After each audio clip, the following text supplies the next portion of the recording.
right, thanks for joining us today. It's a little bit rainy down here in Carthage, North Carolina, where I am.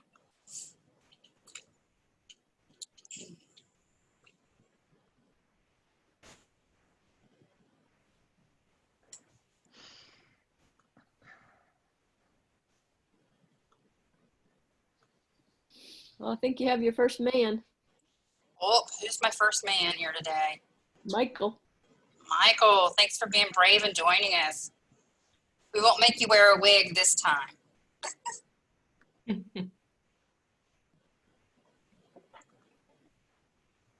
Okay, thanks. 12:31, I think you're good.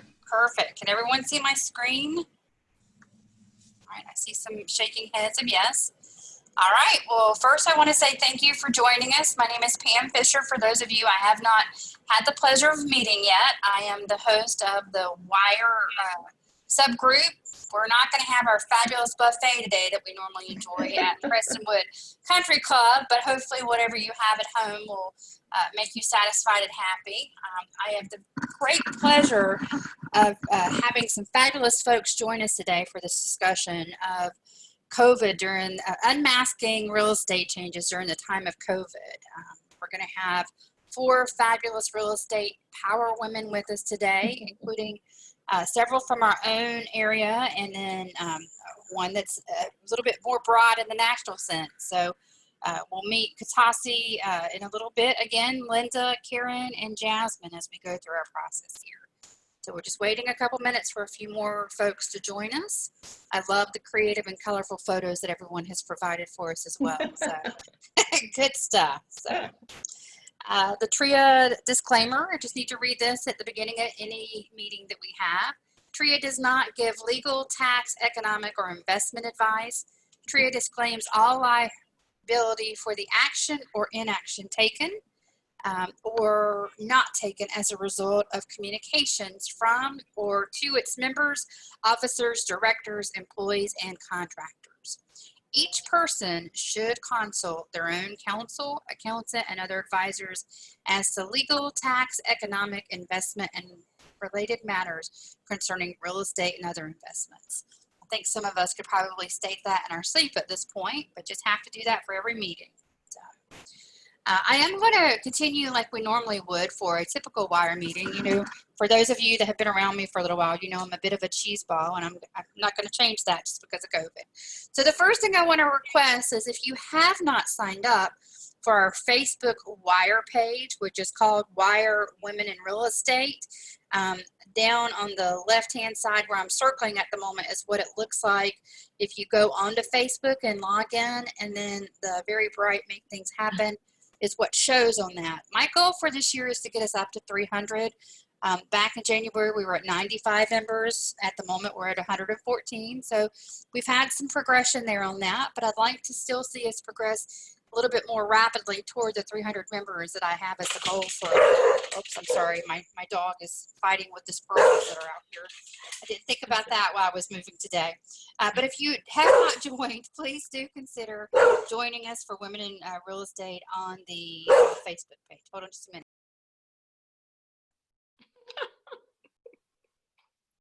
Kids. Sorry, she's my foster dog. She's beautiful. It's going to be hard not to take her on as my foster fail, but I want to travel again in the future, so we're not going to do that. But she's fighting with the squirrels at the moment, so apologies. All right, the next thing we have here, oops, sorry. I think I made my screen small, did I?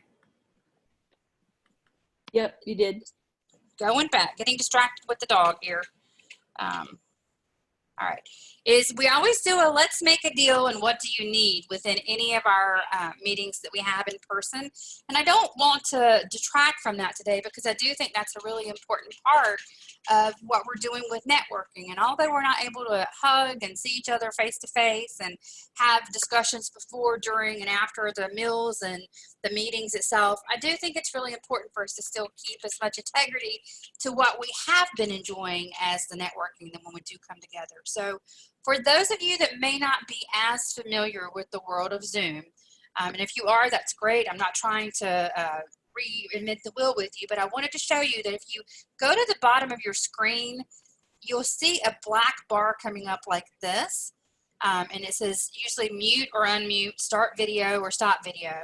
But if you move over, there is a little pop-up that says chat. If you click on that chat, then to the right of your screen typically, but your screen may be a little bit different than mine, so I'm not going to say right, left, specific. You will see something that says Zoom group chat. And then down at the bottom where it says type message here, you can actually put in a deal, a question of some sort. Now, depending on how each Zoom is set up, sometimes you can send that to an individual person, but because we have a larger group and we currently have 51 people on, Jackie and the administrators are going to be pulling these out in the background for me, and then at some point during this discussion, I'll take any of the questions that have popped in and actually put them out so that everyone can see them, and then we'll respond to it. So again, if you have a deal or you have some type of need that you have a question about, please feel free to use the group chat on the right side. Again, it may not be on the right of your screen where it says chat. Type it in and we'll do what we can to actually address that during the call. Okay, moving right along. So I'm going to do a condensed version today of what we typically do to celebrate the success of us as women for a passion for real estate. I am going to acknowledge we may have a few non-females on the phone, and typically we would ask for you to wear a dress and a wig, but you get a free pass today since we're at home, and we'll allow that to happen. So I've taken WIRE and changed that into Win, Inspiration, Real Estate Action, and Enhancement. And typically this is a point where we would speak up and indicate any wins that you've had. Did anyone have a success story? Did someone get a house finished or on the market? Did you have something happen good? Because we know that strong women always get things done, and no doubt with the women that I continue to meet in real estate and through TREIA, we are a powerful group here. So I'm sorry that I can't hear this today because we do mute everyone on this, but know that in the near future, I look forward to hearing about your successes that's happened even during COVID. I'm hearing a lot of people creating material and completing trainings, getting deals. The next one we do is inspiration from other women, just anything, books, quotes, motivation, and coaching. So this week I've chosen, or this month I've chosen Joy Mangano, I think is how we say it.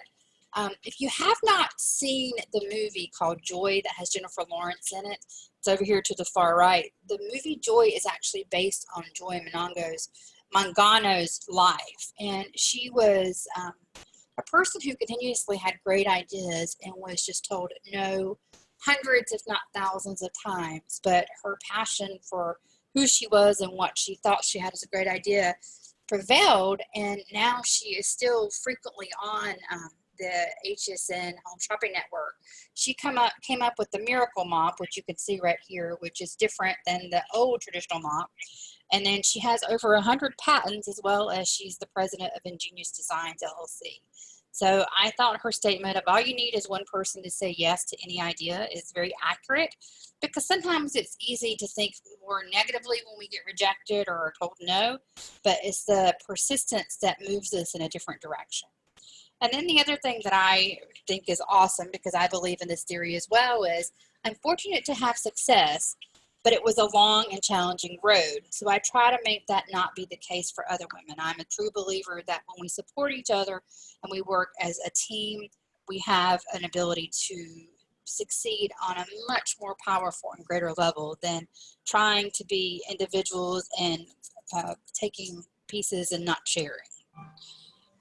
During the normal bit of meeting, we would talk about any actions that you've had, whether it's a new broker or a new contract of some sort. But again, today, since we're on this level, we will not be doing that today. So we're going to keep moving through. Pam? Yes? I'm sorry, I hate to interrupt. There is a deal. Do you want me to just read it?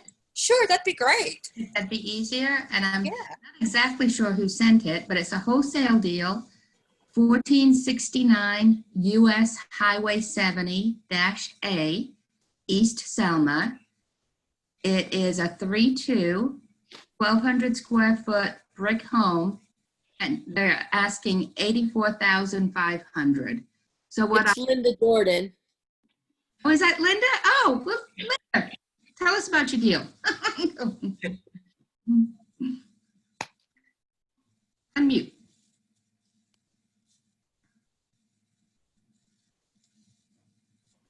Okay. There we go. So yes, it is a cute little 1,200 square foot home, 3 bedrooms, 2 baths, totally brick. There are hardwood floors throughout, and it has a 400 square foot screened in porch connected to the back of the kitchen. The house just needs a little love on the inside. The family that lived there loved colors. So one of the rooms is purple. I think one is like a burgundy. So it just needs a little love in the bedrooms. And then, oh, that's kind of weird how I said that. It just dawned on me. That's great. Perfect. Good. The major. Maybe that's the name of the house you have there, Linda. Love Yeah, a in the little love in the bedroom. bedroom. The main issue with the home is underneath there is moisture, and that's because there was a leak with a hot water heater and the family was not aware. And so I think there are 5 beams that need to be replaced. And so that has caused the kitchen floor to kind of sag a little bit. So the owners have moved out and they're planning to move to Charlotte. So the home is currently empty, but if anyone's interested, please let me know. But I'm asking 84.5. The ARV is currently around 130 to 135, and the cost of repairs would be about 10,000. All right, thanks for sharing. Anyone else have a deal or need? Again, you can type it into the chat window and we'll be happy to respond to it at some point during the discussion here. All right, I'm moving on to deal or no deal. This is one of my favorite items that we've added to the WIRE meeting this year. I think that each networking event we do is an opportunity for education. And sometimes we don't know what we don't know because we haven't been exposed to it or we've never thought about it in that sense. So today we have the pleasure of having a lovely, very personable lady from California, Jasmine. Jasmine, is your name Willius? Is that how you say your last name? Jasmine, we cannot hear you if you're speaking. Jasmine? Uh-oh, did we lose her? She's muted again, Jackie or Kathy. Yeah, there I am. There you are. Thank you. How do There we I am. say your last name, my friend? It's French, it's Wilwa, and thank you for that. It sometimes it goes in and out where I can unmute myself, and then it says, you're not allowed to unmute yourself. Well, we're So- glad that you can speak again now. So Jasmine is going to do a quick 3-story, 5-minute update on us for what she does with Nap Nation. And you tell me when you want me to move on after you give us an introduction of what you're doing. All right, well, thanks for having me. I just want to say thank you so much for having me, Pam. It was just such a pleasure to have you pop up in this COVID, darkness and say, hey, Jazz.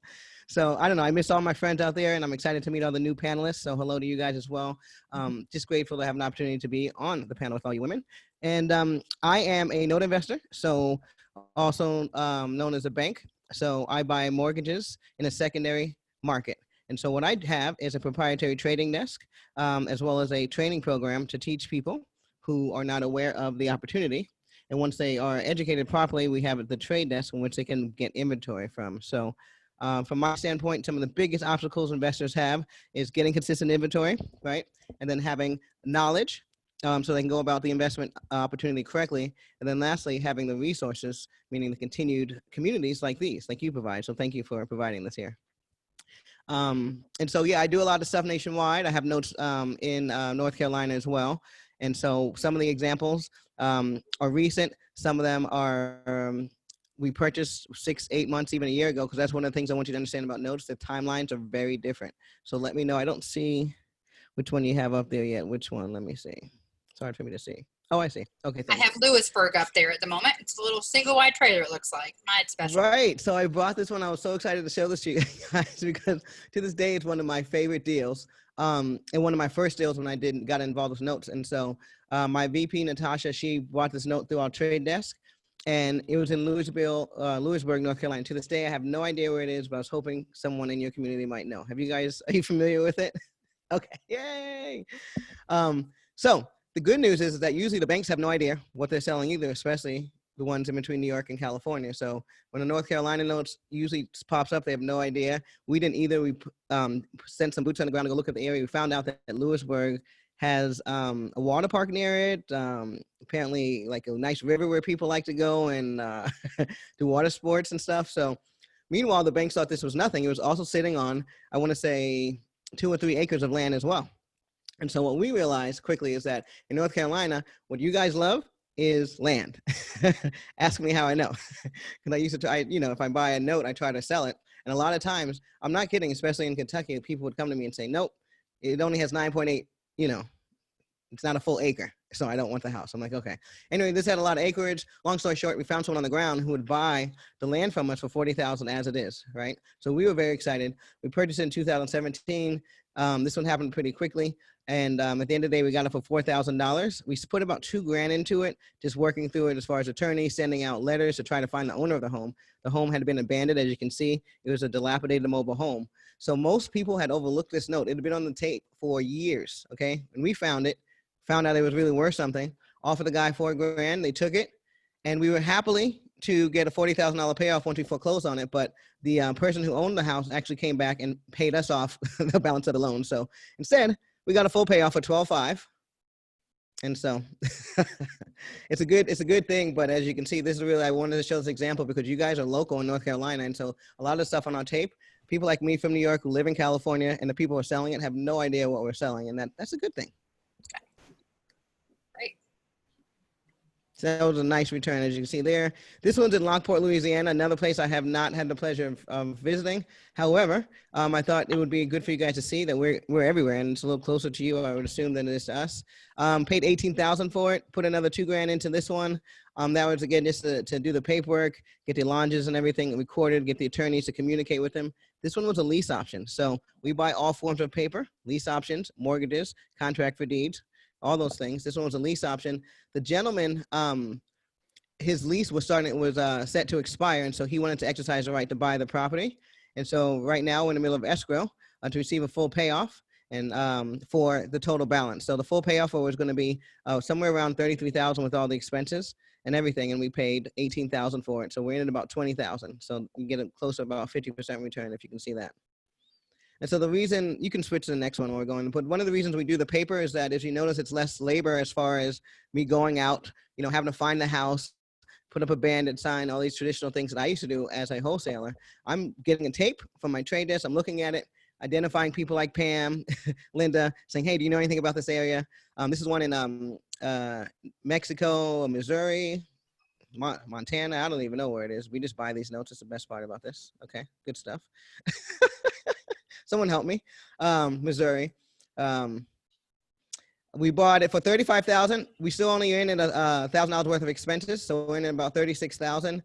The people end up making their payments on it, right? So it was a performing note, and so they had the pay history. To this day, they're still performing. We don't know what to expect with COVID-19, but we're getting about $517 a month on this. And again, we paid $36,000 for it all in, including to get everything transferred so we can legally accept the payments. So this is one of the things we do for cash flow as well.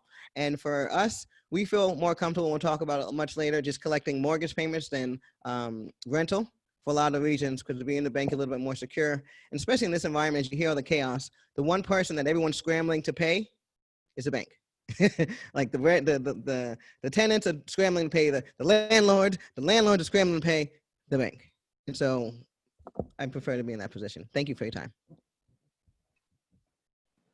Awesome. Thank you so much for sharing those with us and introducing us to the type of returns you get with the typical notes. I think it's interesting to learn something new and see a different process every time. So thank you again for doing deal or no deal. Obviously, all those were deals at those percentages. So awesome.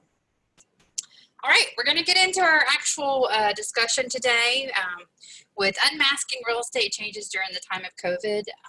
As most of you know, other than my first meeting that I hosted, I'm always trying to have only women doing these discussions because we are, after all, women in real estate. So that's kind of been my mojo after the first one.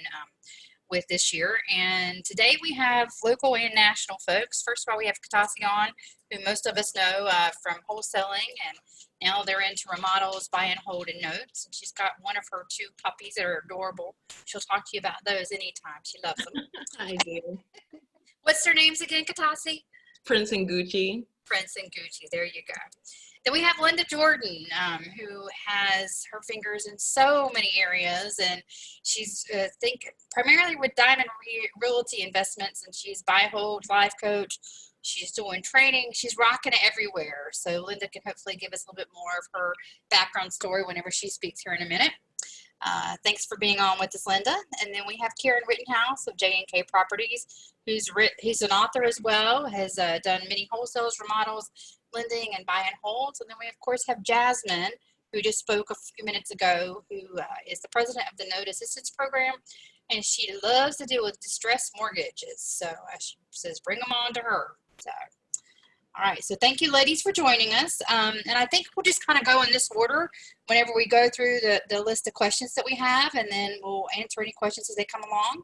Again, please feel free to use the chat to the right-hand side, and Jackie can speak up with any questions that may arise so we can address any questions that you have. So, all right. So the first question I'd like to just go through here with the panelists are, before COVID, what did you spend your days on within real estate? So what was your primary source of business?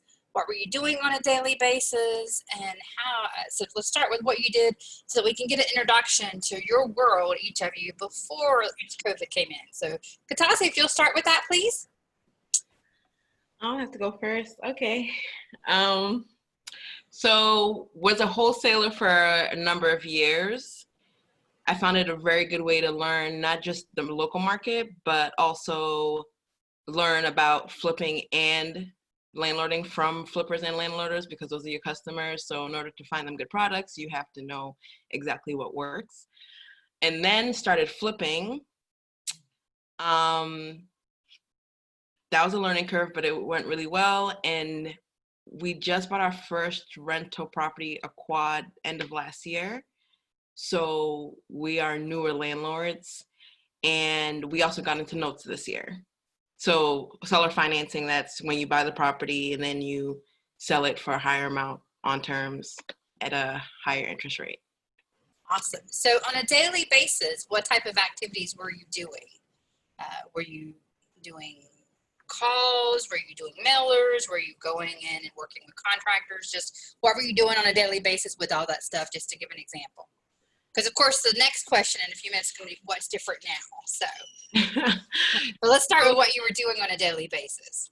On a daily basis, we were mostly, well, at least my part, I have a partner, Walner, so I mostly handle all the paper. So I do all the bookkeeping. I do all things contracts. I do pick and design the properties that we are renovating, either for rental or for flip. So doing that, paying people. We do like mail when it comes to marketing. Mail is tried and true. So yeah, that's basically what we were doing. Managing contractors, Walner mostly does that. So he mostly is on the phone with contractors, giving them direction, but I handle like pretty much all the paper and boring, tedious tasks. The task that keeps you out of trouble is what you're saying. That's it. So, awesome. All right. Thank you. Linda, if you're on mute, it looks like at the moment. So just to start that, if you'll share with us, what were you doing every day kind of globally with your day-to-day task, and what did you do within real estate in general? You're still muted, my friend. Okay, here we go. There we go.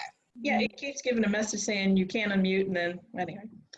So prior to COVID-19, my day-to-day consisted of, well, first of all, I'm a franchisee with Home Investors of America. And so my day-to-day consisted of going on appointments, meeting sellers and talking to them about why they want to sell their property, doing follow-up calls with sellers that I had previously seen, and, just checking in to see, what are they thinking? Are they still interested in selling, or, what their plans are? I also have rental properties. So I have 38 doors, some I manage myself, some are managed by 2 different property managers. And so, you know, staying in contact with them, seeing what's going on. I'm a hands-on type landlord.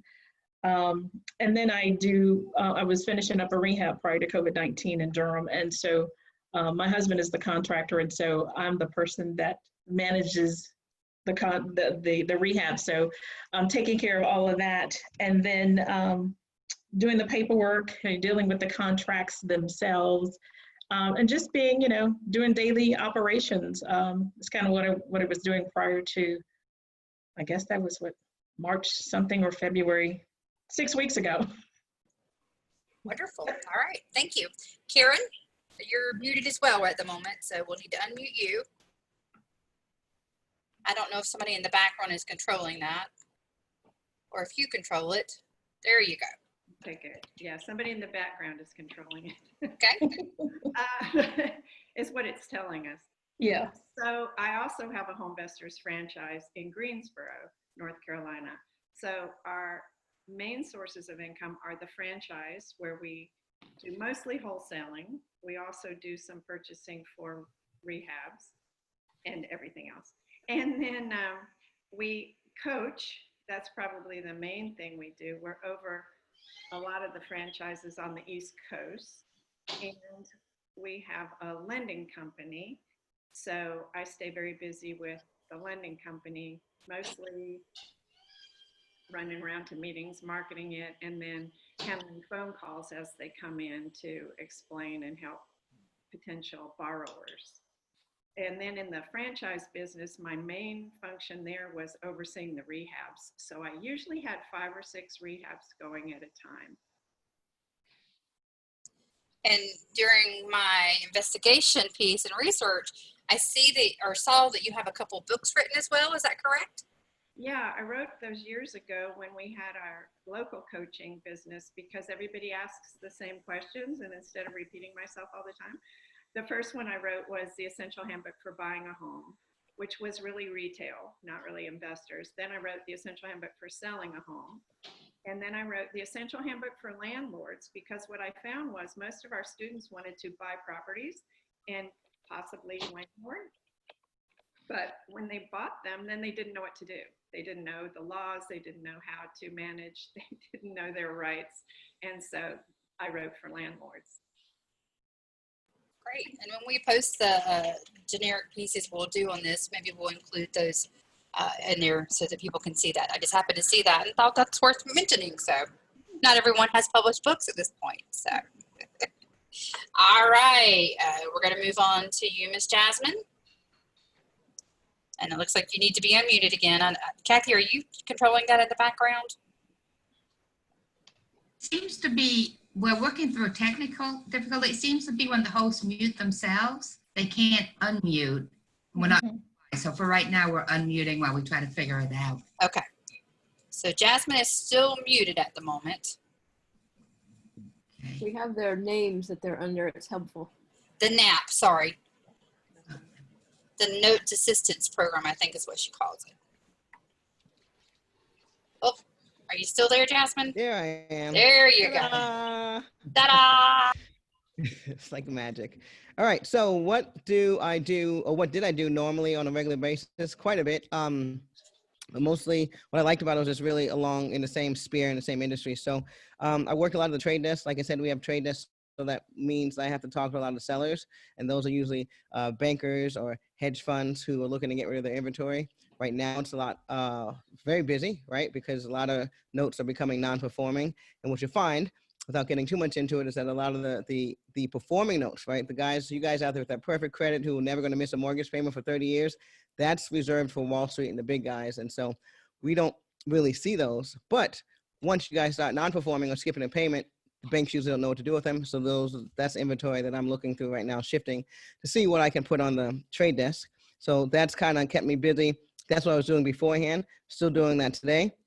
We have training for business development that's mostly run by Natasha Navarro. She's the vice president of our business development division. And so I'm heavily involved with that as well. Was doing that beforehand, doing a lot of the official calls, making sure that people understand how to deal with the trade desk, a lot of trade desk etiquette stuff, and how to make the right decisions. But most of that's done by Natasha. And so that necessarily hasn't changed too much right now, because all that's been done over the internet, and it was done beforehand, and it's done continuously now. But the thing that really changed the most was the traveling, right? So many of you guys really know me because that's what I do. I'm just get up. I can't sit still. I mean, that's just who I am. Been that way since my grandmother owned a travel agency. So I just met Karen. Her grandfather is a famous professional painter. And so mine owned a travel agency. So we all take advantage of certain things and get different traits from our family. Mine was to travel and meet people. And so I would get on a plane at all times. And so I met Pam that way, traveling with Think Realty. Just a lot of you guys would just meet. So I travel a lot and do speaking engagements. I write for a few magazines as well. And so I keep myself busy doing that. That's probably been the biggest thing to change, because obviously I'm not traveling. I'm having fear of traveling, right? Getting on the plane, I was like, who's sitting in the middle seat now, right? Things like that. So that's changed the most. But other than that, we have a podcast called Naked Notes. We started that 2 years ago. It's Naked Notes. It's all about learning about how to invest in the mortgage note industry. So that's continuing. We do that every Tuesday. That wasn't really interrupted. And social media. So for the most part, I would like to say 90% of what I did before COVID is still going on. The part that hurts the most is going out and being able to see everybody physically, but we're trying to make up for it, like you guys doing the Zooms. Wonderful. Thank you. All right, so let's move to the next question. What are you doing today that's different? Are you slowing down, speeding up, changing what you're doing from real estate perspective? So what has happened that today, while you're dealing with not traveling, for instance, or you're dealing with not networking in person with wholesale deals, what are you doing today during COVID that's different? And we can start backwards. So Jasmine, if you want to continue going, and then we'll go to Karen, and then Linda, and then Katasi again. Okay, yeah, no, perfect. Thanks. So what's, I don't know, it's weird. I'm just in the house a lot. And so luckily I have a good amount of space to move around. And so I'm just trying to communicate more with people via, text and phone. And so I'm usually, again, the person who shows up. So right now, as far as what's different and what I'm doing now is just trying to stay in communication, stay off the couch, right? So for someone like me, not going outside can get you mentally depressed sometimes, right? So my main struggle is making sure that I'll go to the grocery store for you. I like to go out and do all the errands, get fresh air, get in the car and drive around. So those are the main things that I'm doing today. As far as the business is concerned, I'm just trying to, again, keep in touch with the people like yourself. If I would have been to North Carolina at least twice by now, right? So we're just trying to make sure that we keep in touch. I really appreciate you reaching out, and that's keeping us in front of people. And that's really, again, the only thing that's going differently. Thank you. Okay. So I guess one of the questions I would have specific for you is from your trade desk, which it sounds like is the location where you get your leads. Are you seeing an increase or a decrease in the numbers that you're getting? I'm wondering if it's a decrease because it sounds like, from what I'm hearing in most places, it's foreclosures and evictions and things like that are completely on hold at the moment with the 3 months of mortgage delays. So is that impacting you directly with what you're seeing, or are you dealing still with past leads that you may have? Well, it's both. There's a huge pipeline, right? If you could understand how many mortgages are underwritten. So right now we have tons of inventory that's just still coming down the pipeline. But yeah, the stuff that's being, all the moratoriums that are being held, what a lot of people don't understand is that there's a lot of paperwork involved in getting to that foreclosure. So that's what we focus on. And so that is still moving fluidly right now. And that's so when they do release that, we're just still going to be in line to get that done and or have things fixed out. So it's just going to get us time to get the paperwork done. But rest assured, our attorneys are still out there moving paperwork. A lot of people, instead of having walk-ins, are doing electronic filings. Or at the end of the day, one of the things that has not changed is that we have to be patient here. So we maybe have to be patient. Our industry is not necessarily in that technologically advanced. So it takes us time, and that's the slowest thing. It'll take us half the time you see on those deals is because we're waiting for paperwork. So the paperwork's still moving. We are still active in doing what we're doing. As far as evicting people, throwing them out of their house, that's not what we're here to do anyway. But yeah, a lot of that has stopped. And at the end of the day, our investors aren't necessarily, that's not the end goal. Okay. So it sounds like you're being consistent with what you're seeing. for the It's been numbers. consistent. We're going to see a lot more inventory, right? Because again, the people who have in the guidelines, a lot of the people that hold these performing notes, they cannot have it if it's behind 90 days delinquent. So as much as they may want to work with you, when it's 90-day delinquent, they're calling me saying, hey, can I get rid of this inventory because I can only have performing notes. So I'm definitely getting a lot more calls of saying what's coming down the pipeline. I'm starting to see that this month. We're starting to see it a little bit. All right. A lot more like California notes and stuff like that, the bigger value homes, like I said, the A paper. Thank you. All right, Karen. Okay. As we all know, of course, we're really early in this, so we're barely even seeing the tip of the iceberg of what's going to change as far as lending and buying and selling. Everything we know today is not going to be what we're doing in 6 months. Jim and I were in this during the 2008, 9, and 10 downturn, so I feel like we have that advantage in that we saw the market turn on a dime before. I think this is going to be way more severe because it's global. 100% of people on the planet are being impacted. But what we're doing today to get started with our changes is we're not doing rehabs. We don't want to be 3 months out on anything. We don't really like being 30 days out as a rule anyway. But so we have finished our last 2 this month. They're under contract to close. We're not doing rehabs. We are actually increasing our marketing because we are seeing far less investors in the market. A lot of people have run away either from fear or because there's far less cash already. Of course, we're in the lending business, and so we're very aware of what's happening with lenders. We see private money freezing up because the fear of the unknown and because they're keeping their cash for themselves naturally. Hard money lenders have frozen. A lot of them have already stopped because they sell their money, they sell their loans, and they can't sell to anyone now. Banks aren't buying. And the big banks have already stopped jumbo loans. So they're already reacting quickly because they remember the pain from 2008. So we're really trying to figure out financing and funding, right? That's going to be the big thing going forward. So where do you have your funding? We're offering less than we were offering before, even though prices haven't dropped much yet, because again, we really aren't feeling it in the market yet. Mentally, we're talking about it, preparing it, but we haven't felt it, but we know it's coming. So we've lowered our offers. So I think that kind of hits the highlights on most of the businesses we're involved with. So a couple questions I have as a follow-up to that one. You said that you've increased the marketing. Is the marketing you're increasing to try and get discounted houses? Yeah. We market directly to homeowners. Okay. So that hopefully they will call us, when they need to sell. So yeah, we're doing more of that. All right. And then you said you've stopped any future remodels, so you're not remodeling, but then the next thing you said is lending. So are you guys specifically lending out at the moment, or have you stopped as well? We're one of the only companies where nothing has changed. What you're going to find with the ones that stick in is they're going to require you to have more available funds. They're going to require higher credit scores. They're going to charge more points, more interest. Going forward with the ones that stay in, that's what will happen. To this point, we haven't changed anything except we now only loan to franchisees, home investors, franchisees. So if you're not home investors, you don't lend. Yeah, Got it. so everybody's changed something already, but not everybody's finished changing. Okay, because my next question was going to be, what's the name of your lending?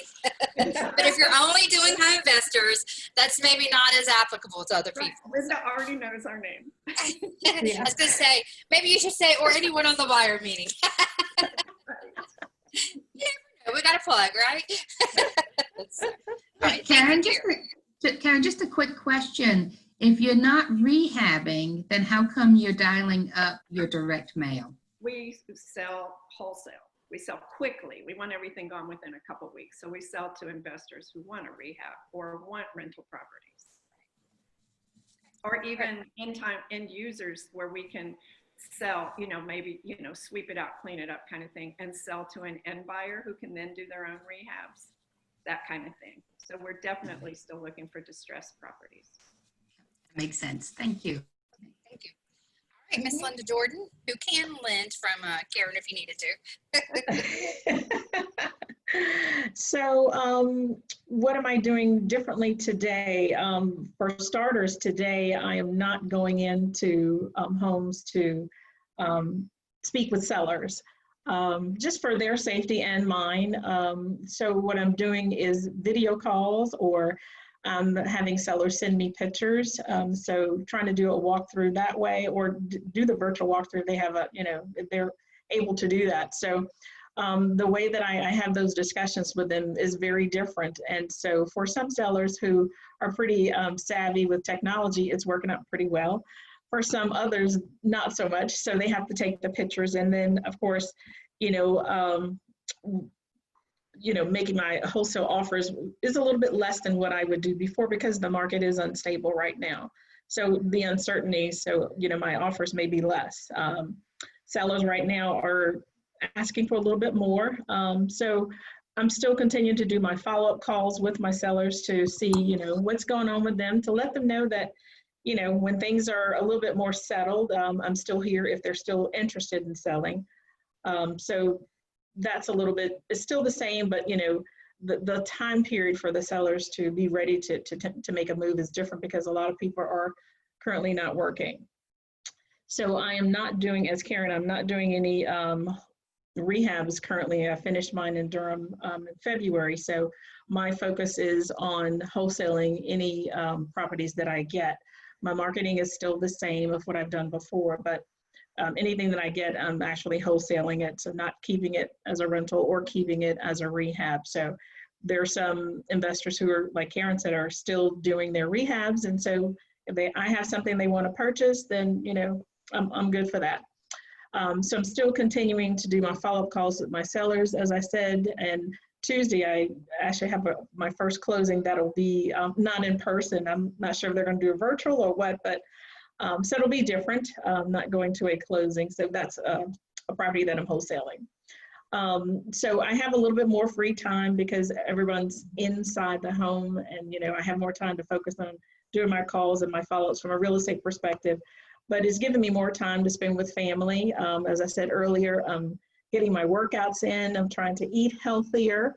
But I'm also, it's given me additional time to focus on my leadership business development that I do. So I'm also an instructor for Cornell University, where I teach diversity and inclusion courses and women in business. So that's given me more time to focus there with those students, as well as I'm working on my dissertation. So I'm almost done with my proposal. So COVID-19 has been good in several aspects and not so much in others, but it's given me more time to focus on things that I've had on the back burner that now I can take it and run with it. Linda, quick question. Yes. With the wholesaling that you're currently doing, are you adjusting what you would anticipate the ARV is when you're determining what the wholesale price is? I am. Because of the environment? I am. I have adjusted it probably slightly because, I know that I've heard that appraisers are, those numbers are still the same, but I'm just being a little bit more conservative than I would previously.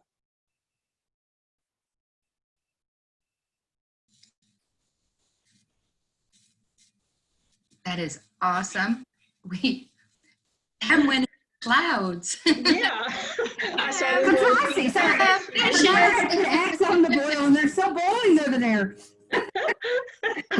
She's off in the clouds. So. All right, Katasi, if you'll give us your update as well, please. Sure. Okay. So I am not looking at contacting with sellers in person anymore either. In fact, I'm not going to touch any of you for like 3 years after this.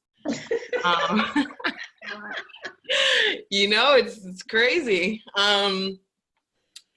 We have stopped buying as much. So there's like buying a property, and then there's what I got the word from Tim Masters. Like I heard him speak at like New Investors when I first joined like a few years ago. He's like, there's buying, and then there's like swallowing a property. And so like that's like the planning to rehab it, rehabbing it, then executing whatever exit strategy you have, finding a tenant or selling it. So COVID found us with 3 rehabs that needed to be sold, 2 of which have sold. 1 that's about to go on the market, and then 5 empty rental units that needed to be renovated. So we have decided to slow down on buying more and swallow what we have right now. So get the units ready, try to find tenants, get the last one that we have on the market. The good thing I'll say about it is, I think beginning of last year, you know, everyone was saying like, when's the recession coming? When's the recession coming? And we, right? So we had pivoted. So we had started buying more affordable. So anything under like 200,000 for like renovation, and then rentals in more affordable price ranges. Because as much as, you know, what goes on in the market, people still need somewhere to live to a certain extent, as long as they can afford it. So we started switching to buying like more affordable things, and we're seeing that really pay off now with COVID, because, you know, people can still afford the properties we have. Of course, in order to stop the health crisis, you kind of have to intentionally do things that would not be good for the economy. So, you know, economy is stimulated by people spending, and if people have to stay home, then they're not spending or buying houses or whatever. So thankfully, we are getting rid of what we have. We're gonna try to get more tenants in the ones that we're fixing up right now. So just dealing with that and just kind of maintaining what we have. We also started building reserves at the beginning of last year. We started saying like, okay, we're gonna consume a lot less than we produce in preparation, because I understand like in a recession or times like this, cash is really important. Like Karen was saying, like the banks are looking for like more cash. So, you know, we just are holding on to our cash. There is one property that we did have under contract we'd had it under contract for some time. It was like a little, working with the seller was a little special, that we didn't back out of, but we put an option on it for like an extended period of time, because, you know, these are hard times and the market is wishy-washy and we're not rehabbing anymore. But if I find a property in downtown Raleigh for $80,000, I'm not gonna just let it blow in the wind, like no matter what. So we just put like option on properties that are like no-brainers, that's like, that like makes sense. Like the numbers make complete sense, you know, even if, you know, you never know. I mean, this whole thing could just blow up, but as in like the whole market could just bottom out and everything could be worth nothing. I don't know. But if I'm seeing like, if we anticipate like a 30% drop in prices, like the numbers still work for like rental or like some kind of owner finance. So we just held on to this one property that's like that. That was just like a no-brainer either way we sliced it.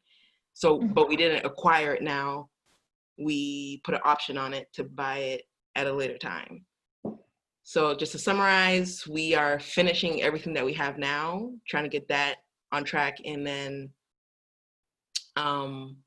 we'll eventually, like Karen, like if we find wholesale stuff, our criteria has changed. Like it has to be like the top of the top most desirable stuff for wholesale, like any property any leads that come in, because we're of the mindset that like if we can't wholesale it, then maybe it should make sense for us to keep it or put an option on it for ourselves, something like that. So even with leads that come in, our Mayo, if you use Mayo, like that's completely changed. Like things have to be for rentals. Like if it's not a 2%er, we're not looking at it at all. Like the criteria is completely, it's got a lot bigger, just to leave more room and mitigate the risk by that much. So what's changed with your Mayo, just out of curiosity? So we're not buying properties to flip, but for rentals, we're saying like, it has to be at least 2%er, like even as it is. Okay. So our quad, we bought it for 80 and each unit rented for 400. So it already made sense. And it looked really, really good. But even if now we're like painting it and we, you know, got transitioned some tenants out, we painted it, we're just doing new cabinets, rent in, you know, in the market that we were in at the beginning of the year would have been 700. So that like, that's just like out of the park, right? But yeah. even if it stays at 400, it still makes absolute sense. So that's the kind of thing we're looking at. We're not, you know, trying to, like thin margins aren't our ministry. feel like Somebody asked, what does the 2% mean? Can you just explain what that means, please? Sure. So just like how when you have rehabbing, you have Mayo as a general guideline that people tend to use. When you're renting, the 1% rule is a general guideline people tend to use. So that means in general sense, a rental is a good rental if your total monthly rents are 1% of your all-in cash. So if you're all into a property for $100,000 and your rents are bringing in $1,000 a month, then that is a good deal. So the higher that percentage, 2-3%, then theoretically the better the deal is. I hope that was clear. So if you were doing a $100,000 property, you would want to bring in $2,000 for you to meet your 2% rule. Is that right? Yes, that's where I am now. Like it has to be that much. Got it. Yeah. So if things fall and we're at one, and then, you know, rent goes down to 1,000, you're still all right. Okay. And then just to be, I'm not going to say the word clear, but to clarify, that is a fairly challenging thing to find at this point within Wake, Durham, Orange specifically. 100%. So where did you find that, just out of curiosity? That's a quad in Goldsboro. Goldsboro. Okay. Which is which county? Wayne. Okay. Got it. So again, that's pretty. We have another question. Okay. For those of you who have switched your focus to wholesaling, are you finding there are still many investors who are willing to flip? Aren't other investors also going away from flipping, and how are you finding them? Great question. Thank you. We have a large list, and we're still finding everybody's buying like crazy still, because again, we're so early in it, and I don't think that's stopped yet. So we're still pretty much buying and selling all within a week. We haven't. Oh, wow. And Yeah. what are they off of let me back up. When you're doing your wholesale deals, typically, Karen, are you doing Mayo at 70% or less? And then, less. okay. Yes, yeah. Now going forward. Okay. Can I ask what percentage you're typically looking at for your wholesale deals?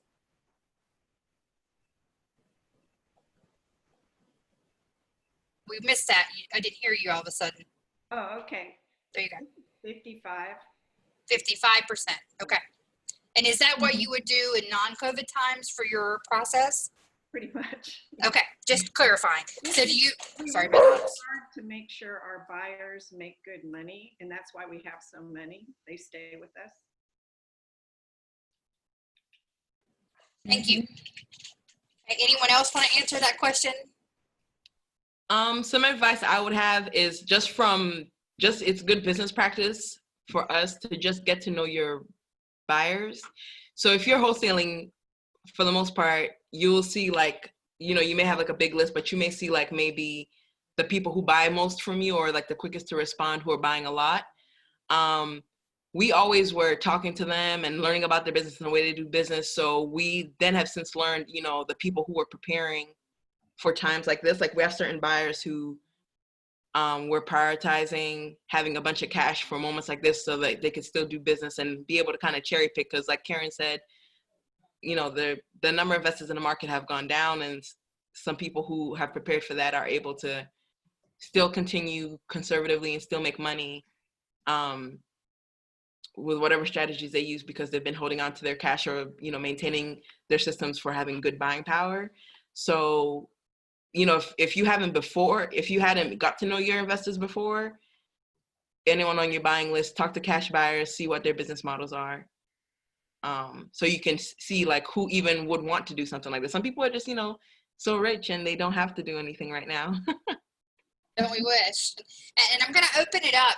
If anyone on the video has other things that in your business practice you're doing differently beyond what's being discussed here, if you're willing to share it in the chat window, we'll speak on your behalf.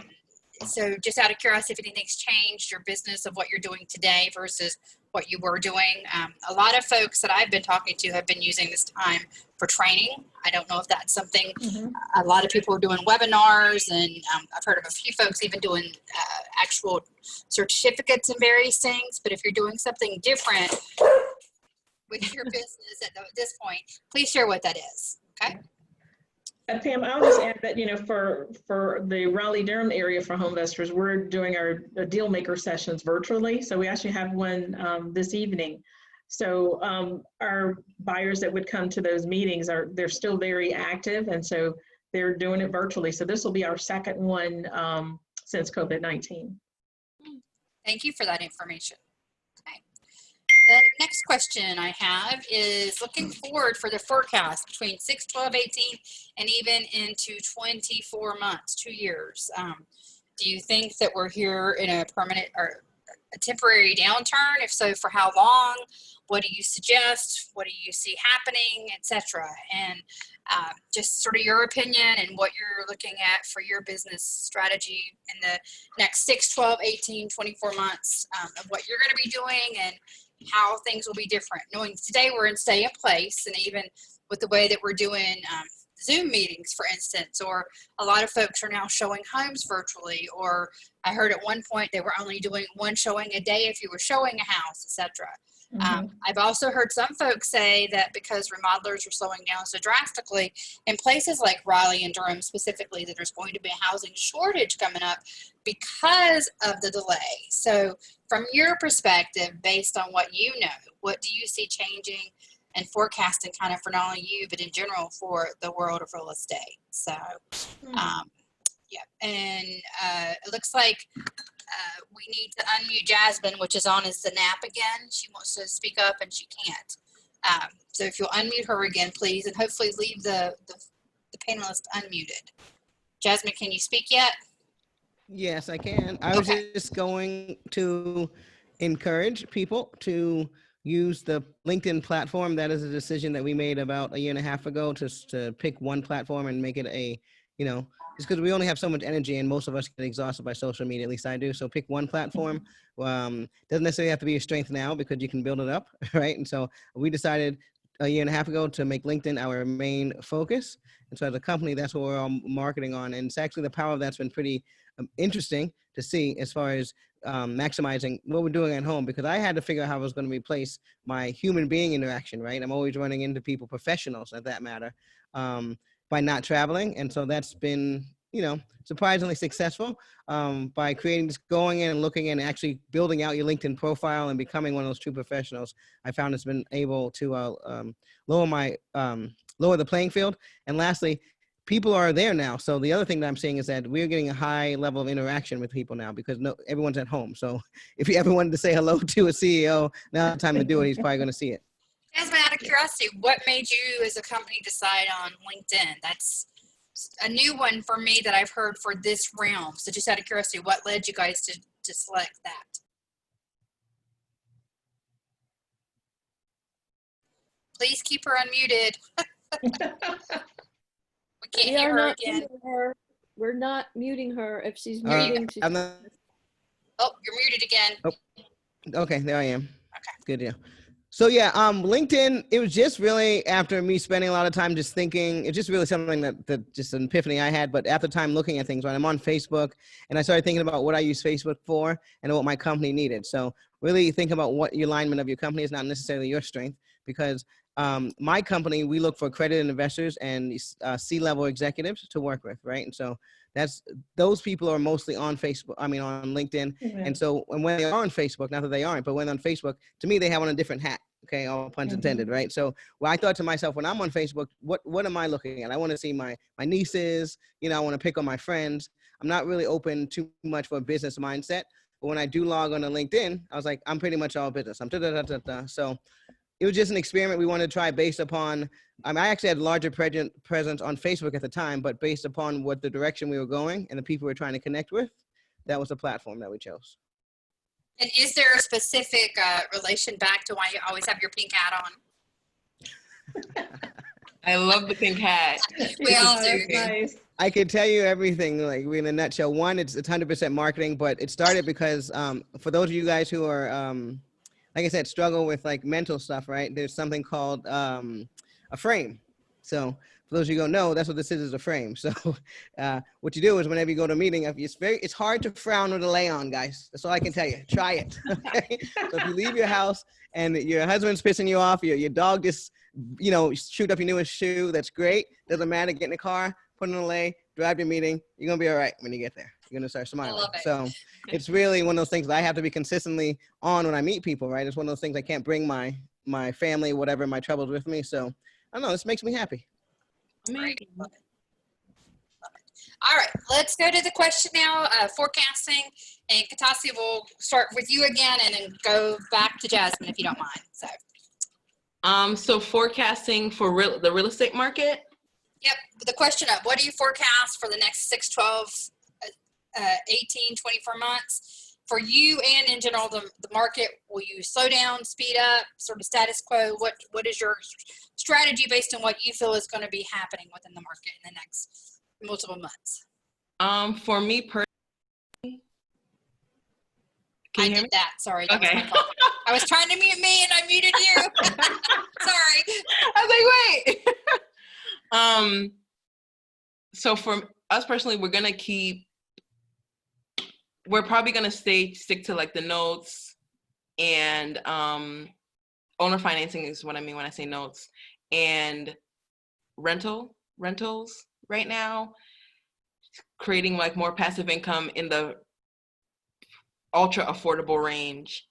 That's probably what we're going to keep doing from now on. And if something is just like completely ridiculous as far as like a rehab, something that's like a no-brainer, but can probably still at the end of the day be rented or owner financed. So we're probably going to stick to that. As far as the market, I don't know. I mean, because it's not really like it's a health crisis that's causing the financial market, the financial crisis. So what happens to the market heavily depends on how we handle the health crisis. So I don't know. I really don't know. I thought about this too last night, Pam, when you or this morning when you had sent this question. I don't think, like Karen said, that we're probably in the thick of it yet. I think things are still, people who are buying, people who still have jobs and are qualifying for mortgages are buying. Like that's been our thing with the renovations that we're selling is like, okay, interest rates are low, so people are excited to buy, but it's like you're holding your breath the whole 30 days that they don't lose their job at any point. Or something changes on, a slightest change can just like send the whole underwriting thing into the garbage. So, I don't know. I don't know what's going to happen. I didn't live through 08 as an adult with responsibilities. So. Tassie, quick question. Are you spending more time looking at your objectives for this year more often because of what's going on? Yes. Yeah. If you mean like looking at the goals and, because man, our objectives have been adjusted like downward. You have a goal for like this many doors. I think ours were like 32 by the end of this year. Mm-hmm. We're still gonna try to go for it, but if we get half of it, that would be good, because you still have to refinance, and who knows what the banks are gonna say or where private lenders are gonna be at that time. So definitely always looking at the goals and adjusting accordingly. But I don't know. I really don't know what may happen. I do think it's going to get worse because a lot of people are unemployed and a lot of people, even businesses, are suffering. And the remedy to the health problem are things that, it's not just about like pumping money to the economy, because you can pump money to the economy, but people have to like leave their houses and spend in order to get it going. So, and then to solve the health thing, we have to stay inside. So I don't know. I don't know what's going to happen. I do think it's going to get worse. But at the same time, people still need somewhere to live. So I don't know. I'll be looking forward to hearing what you other ladies who have more experience being a real person. Well, and I guess a follow-up for that, for anybody that wants to answer, is if the goals are being adjusted down, so the revenue, the expected revenue potentially is lower, are you looking at driving down the costs associated with budget? Because it's if revenue, in order to stay profitable, if you don't have as much revenue, then you've got to cut costs, right? Yeah, the budget has definitely been adjusted. It was adjusted like a month ago. Yeah, downward, definitely. I mean, there's no traveling for us, and the food budget has gone up. I don't know about you guys, but the snacks are up. You know, the dishes multiply at like alarming rates. Like they're multiplied like cockroaches. Every time you look, the sink is full. But yeah, most of everything is down. Gas is down. So, you know, definitely the expenses have gone down. Yeah. Someone did comment on one of the feeds that we're referring to this as a health crisis at this current situation, and they just indicated not sure that they fully agree it's only a health crisis that's causing the situation. So just reading out the comment was there. Not necessarily to comment on beyond that, but just to share. Absolutely. I agree with that too. It's a whole system crisis. So, but we don't have any like circuit breakers, right? To like, okay, this happened. Now there's like the circuit breaker. So everything is just crumbling. It's just like Miss Janet, I'm so sorry. Jasmine? Miss Jasmine. There we go, Miss Jasmine. Like Miss Jasmine said, the mental health stuff is really Hey guys. It's really impactful too, because a lot of people are inside, and you know, even if you just watch the news and you see that death number like go up by like the hour, it's too much. So Yeah, so I just wanted to add as far as like the forecast, and it might just be something to help you guys with, because I found, especially as an economist, that the traditional real estate that you guys are involved in, excuse me, is kind of a lagging indicator. And then some of the stuff with the banking is some of the leading indicating stuff. So one of the things I love being in this position is that I feel like I see a lot of this, you know, before it comes down to you. So I agree that, and I've seen obviously that it's going to get worse. The predictions out there are somewhere between 2 to 3 years before it actually gets anywhere to a healthy economy again. And so that is something that for those of us who did live through 2008 sounds more reasonable, more palatable, and more understandable. Sounds more like what we went through. It's not going to pop back right away, quick V-shaped recovery. But with that said, you know, most of the people I know right now who are buying are people who made their money in 2008 when things were going down. So really it's about the communities you surround yourself by and in, because there are certain parts of the community that have to retract, right? Like this young lady said a second ago, they don't have any other means. They don't have the money, they don't have jobs, you know, they're facing foreclosures from banks. Let's just be honest, right? From people like me, they're saying, hey, we have to get things going. And most of it, a lot of stuff I deal with people who were behind before COVID-19, right? So never mind the things that are becoming now, right? And so if you were behind before COVID, trust me when I say the judge is not taking the COVID-19 excuse today, okay? And so there are things like that we're still dealing with. And so because we know that the system's still gonna go through, it is gonna get worse, right? I don't care what you see on the news about any bailouts that are coming. If you don't have your mortgage paid by a certain time, you know, right now they're talking about having a 3-4 month moratorium, but it's not really a solution, it has to be, okay? As a banker, I understand what that means. That means you guys are going to be, the public is going to be told that they can figure out how to pay the arrearages. It's just a reinstatement. So you're going to be three months behind now, which is going to be harder for you to dig yourself out of, okay? Ask me how I know, I've been there before.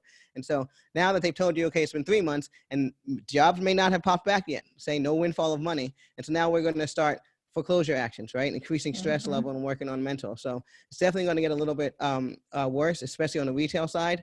For us in the banking industry who buy the mortgages, we get them at such a discount that it's still something that's okay. I mean, we get them at a discount where I like to say pandemic ready pricing is where we buy them in the beginning. So we're buying notes at about 33 cents. If you do the math on a lot of the deals we showed you in the past, when you pay $4,000 for a house or a mobile home even that has land that's worth $40,000, that's what, 10 cents on the dollar for those of you who can do the math real quick, right? So it's hard to ask for a bigger discount on that. And then also it's hard to say what's going to happen to your margins if it's a pandemic. Well, I don't know. Instead of getting 40,000, we might be able to get 30 or 20,000, but I paid $4,000 for the note. So when you talk about the margins, we are definitely bracing ourselves for 2 to 3 years before things get back. And are we going to see more discounts? I won't say deeper discounts, but we're going to see more discounted inventory. Okay. And so I'm already seeing a lot of stuff that I could not see. I never got on my desk for a while. In California, we have things in some areas that even the other day we had a note right next to in the same neighborhood as my vice president. So believe me, we're going to see a lot more inventory. And for us, we're just really, a lot of the people that we're dealing with right now, like I said, you have to find them people that are buying right now. There are people that are buying. There's $3.2 trillion on the sidelines, right? And that's money that is not interested in joining the stock market. They're looking for alternative investments.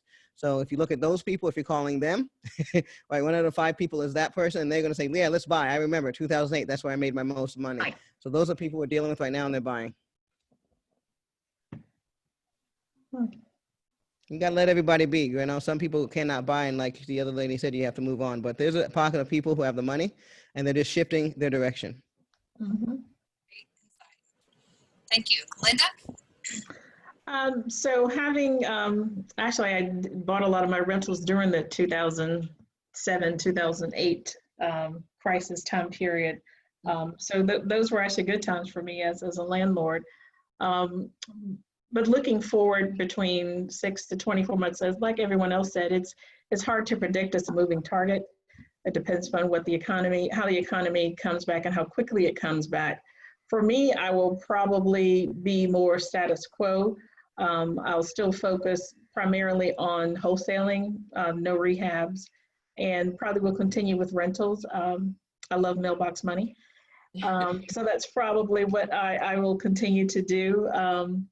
But you know, it's an evolving process. And so my hope is that within 24 months, we'll start to see things look a little bit better, but it's going to take some time. You know, we as a country, as a nation, people have to build that trust back. And so you won't see people just jumping out to buy things or to go to restaurants to help build the economy back until they have that trust. Unless, you know, they're in that category, as everyone has said, people that just have been hoarding cash or just have it and are ready to buy. So it's going to be an evolving evolution of what, you know, the real estate market's going to look like moving forward. So I'm just going to stay status quo and keep moving along and see how things fall out. And if things pick back up, then I may do a rehab here and there. But I'd say COVID-19 probably was good for me because I was probably doing too many rehabs. And so now it's allowing me time to really focus on what my new business model will look like moving forward. And it will probably be more wholesales and more rentals. I heard a stat the other day from my community that what's expected is that 1/3 of the mortgages out there are not going to be able to be caught up. So 2/3 of them are going to get their act together and everyone's going to be able to recover from this. But we're expecting 1/3 of these mortgages out there. This is what the bankers are talking about. So 1/3, I don't care if you're I'm getting origination loans like Karen. I had someone the other day who lent a loan to someone to flip a house and they decided to move into the house instead of flipping.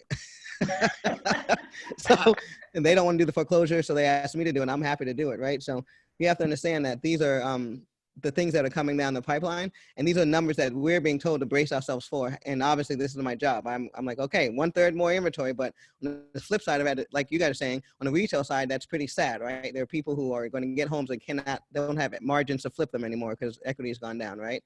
If I'm in at 33 cents, I'm still okay. And you doing the subject too, I'm still okay because it's subject to the mortgage. That's me, right?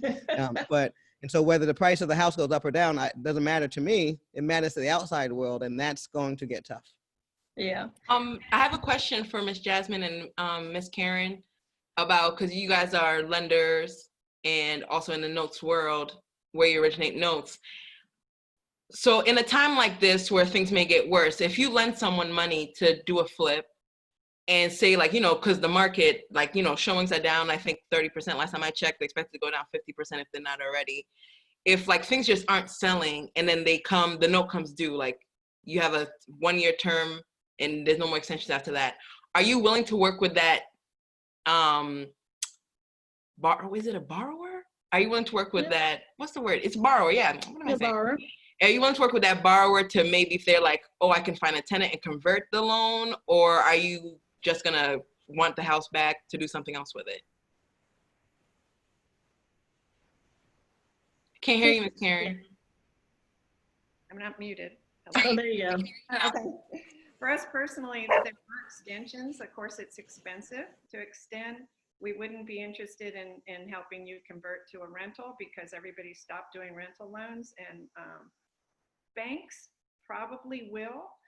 They make what they did in 8, 9, and 10 is they just made it so much harder for you to get rental loans. So it was tough. We actually converted then to buying subject too because you just couldn't get money.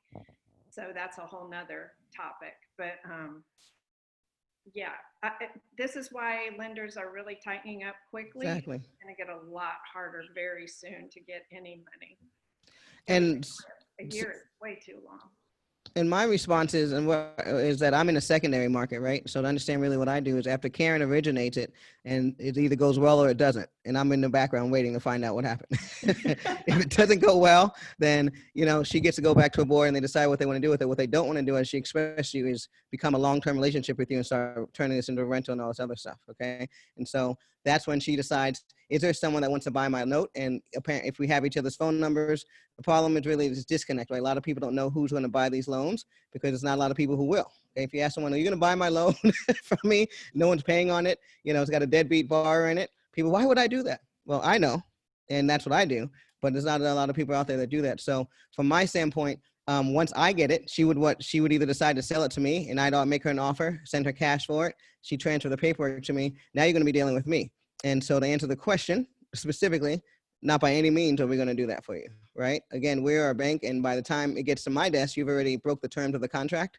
And so we're looking at it to decide what the asset is worth and how long is it going to take us to get the asset from you. And you're either going to do it willingly with a deed in lieu, something like that, or we're just going to go through the foreclosure process. But that's why with notes, we predict it to take 8 to 12 months before us to get through this. So we're willing to do what Karen's not willing to do.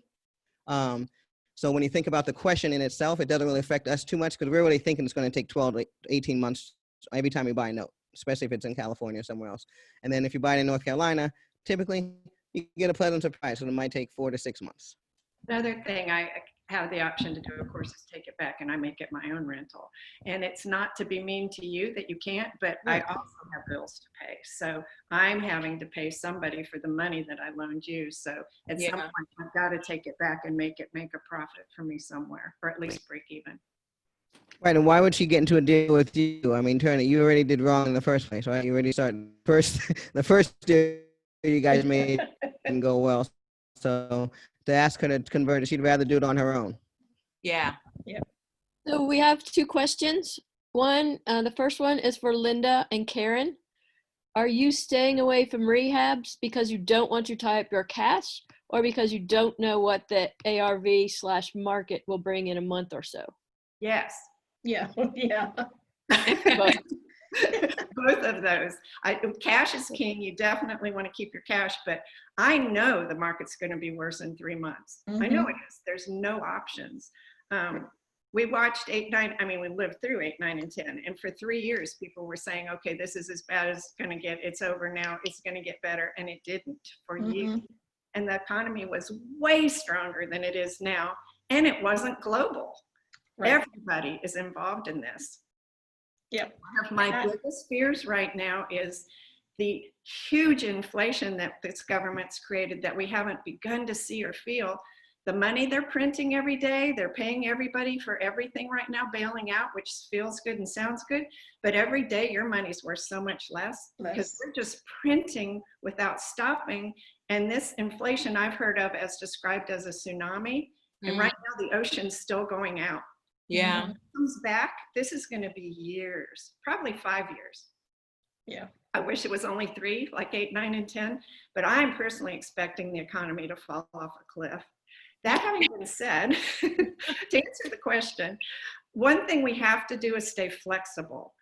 Whatever the market demands changes constantly through these downturns. That's what we found before.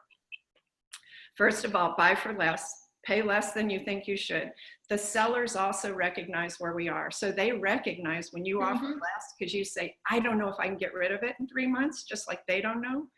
They recognize your risk and your fear. So offer less. Prepare for longer days on the market.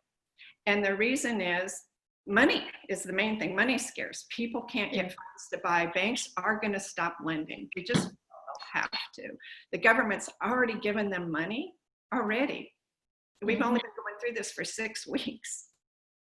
In a few months, in 6 months, I can't imagine what it's going to be. So banks are going to start tightening their requirements, first of all, and then they'll stop lending, which means your days on market will be longer. It's going to be hard for your buyers to get funding.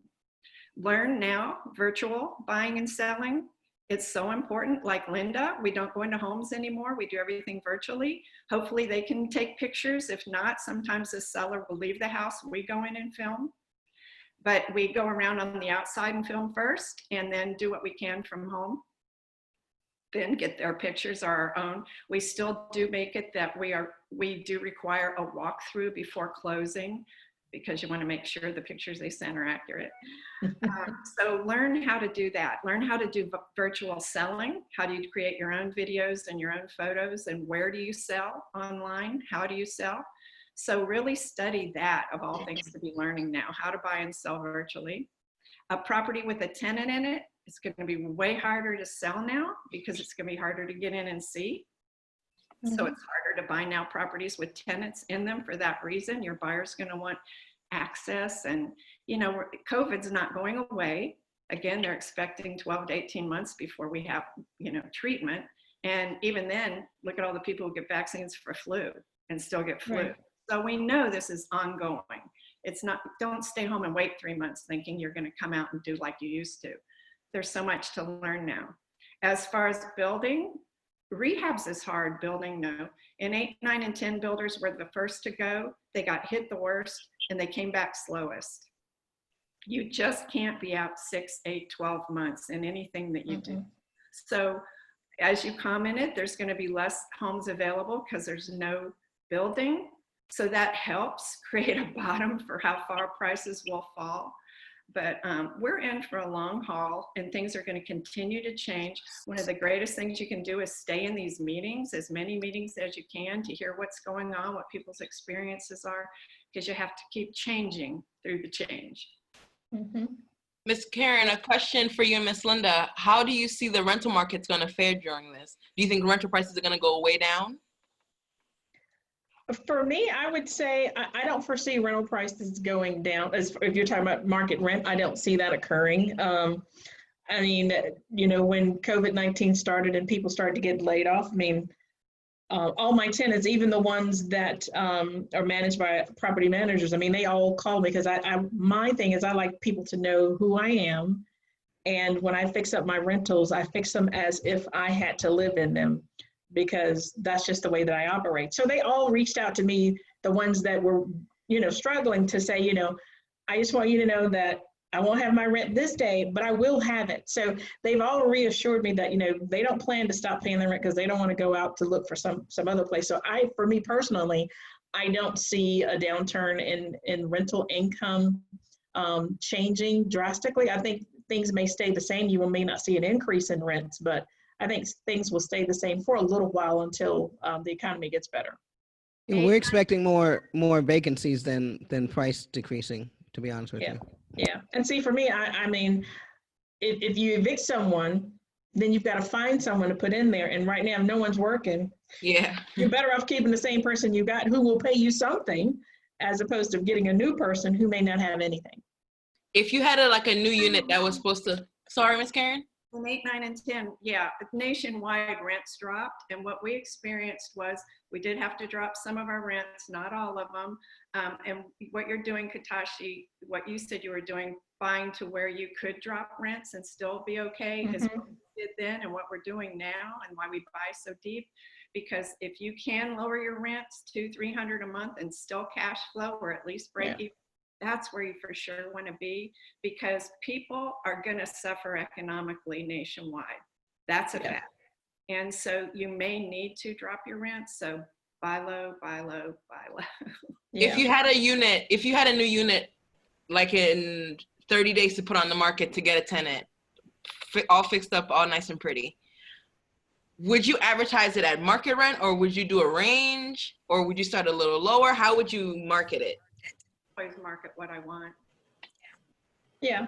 What we found, just like Linda, 8, 9, and 10, our rentals what got us. As I hate to interrupt. I'm just doing a time check because we're going to lose the room in about 5 minutes. Okay. There's another meeting starting, and I think Kathy said there was one more question that we just wanted to get to really quick. The other question was, it said, oh, sorry, I lost it. Where and how to buy notes? Well, that's not a quick question. I think Yeah, you might there's- want to direct them to a website or something. Yeah, no, there's perhaps. quite a few places I can exactly I can lead you to. I mean, there you can find them online. You used to find them a lot of these conventions. There's Watermark Exchange. A good friend of mine owns that one out of New York City. My website, noteassistanceprogram.com. We have inventory, so they're all around. There's people that'll teach you how to cold call banks if that's what you want to do. So, but they're plentiful, and yeah, I think Pam Fisher has communication, knows how to get in touch with us. All right. I appreciate everyone being on today, and I think this has been invaluable. Carrie, did you fully have the opportunity to answer the question that was up on the screen here? I think we somewhat skipped over you, but I think you sort of slid it in as well. Just wanted to make sure. Okay. The last thing I would ask, in the last 4 minutes, if you were looking for a way to tell someone the way to make money during COVID, is there, knowing that we're going to slow down in all ways, and some of that may not have a lot of money in their pocket in real estate, what would your one recommendation be? How do you make money in COVID if you don't have money in your pocket? With all your experience that you have, what's one or two things you would suggest? Manufacture toilet paper. Do what? Manufacture toilet paper. I was gonna say, become an essential worker. But within the real estate world, is there something you would recommend for a way to actually make money during COVID? I mean, for me, I would say, wholesale will probably be the best option to make money. And if you can't wholesale, maybe be a buyer for someone. But, for me, people always say, you're always so busy, you're doing different things. And that's because I always have a plan A, B, C, and D, and you need to have multiple streams of income. Don't rely on one source of income to help you be for your livelihood, because you never know what might happen. Your 9 to 5, as we all see right now, things are changing, but multiple streams of income would be the advice I would say. Okay, Karen? Yeah, same thing, because that's what we did with the coaching and the lending, and wholesaling is our #1 real estate function, because we just don't want to be in anything long-term. To have rentals is great, but you've got to have upkeep. It's hard to do this business with no money. Okay. How about you, Jasmine? So my suggestions are just be a connector, right? At the end of the day, I already told you there are the haves and the have-nots. Okay, and the haves still have, and they're still doing stuff. So you can keep continuing to be in a situation where you think there's no money. My grandmother told me a long time ago, if you have a problem that money can solve, you don't really have a problem. And I'm going to say that again. If you have a problem that money can solve, you don't really have a problem. I live out here in these nice woods, nice neighborhood right outside of Rancho Santa Fe in San Diego. I have wealthy people who have problems they can't throw enough money at. So I want you guys to get motivated and just get up and be a connector, because there's a lot of people out there who have money and don't know how to find notes, don't know how to find deals. There's a lot of people who have deals, they don't have anyone to buy them. Well, connect them with this person and try to get a fee out of it. Everyone knows you're trying to scrape money together, and it's really about people connecting. That's what LinkedIn has helped us do a lot. If you know a lot of people do that. Last thing I want to tell you to do is OPM, other people's money. Just because you don't have it, okay? I've heard over and over that you may not have money. I came from the Bronx, okay, before gentrification, didn't have a dime either. But what did I have to do? OPM. So look at the positive lights out there, okay? There's $3.2 trillion on the sidelines waiting to find alternative investments. Don't listen to all the people that are unemployed unless they're in your house. Obviously, what are you going to do? But otherwise, there's $3.2 trillion on the sidelines. And if you don't think that there's enough money for your small slither opportunity, then I think it's a mindset problem. When I found out there's 3.2 trillion, I was like, I got to get up. That means at least if I get 0.0001% of that, I'm going to be rich. So change your mindset, get out there. It's OPM, there's self-directed IRA companies all day, and their money on the $3.2 trillion. There's money. All right, perfect. Katasi. Yeah, the same. Like a lot of people were saying they couldn't, before this, people were saying like, oh, the recession is going to be good because recessions make millionaires, right? But it's like, while you may have had a hard time selling when things were, you know, people like, oh, competition's so tight. While you may have had a hard time buying before, is a new set of skills that you need when buying is easier, selling is harder, getting tenants is harder. So you're still always going to have something that, like, there's always a skill that you may not be good at. So you can still make money in any market, is what everyone has always said. I've been in this 5 years. So that's what people have always said. You can make money in any market. You just have to have the skills to either find people's money, or you always have to buy right. Buying right is non-negotiable. So yeah, just, you know, read up more, connect with more, talk with people more, and see, you know, how they're doing it. Learn from what they did before in 2008. If you weren't, if you were just graduating high school like me and had no, you know, learn from the people who came, you know, who've been through it before. Save money, consume less, increase your budget. I mean, decrease your budget. Yeah, that's that. Wholesaling too. Wholesaling is tried and true. All right, we're at 2 o'clock. Thank you. I appreciate you guys for being on. Thank you for all the participants that joined. And until next time, thank you again, ladies. Appreciate it. Thanks. Thanks, everybody. Pam. Thanks for pulling it Everyone, together. have a great one. Thank you. Sure.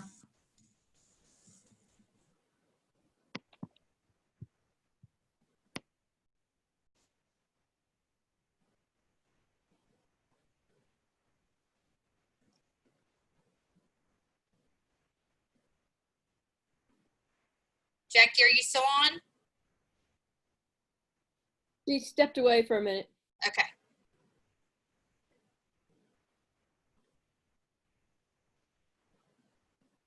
Kathy, I sent an email to you, Jackie, and Leslie about the recommendation I had a couple of days ago with possible days and times to do that.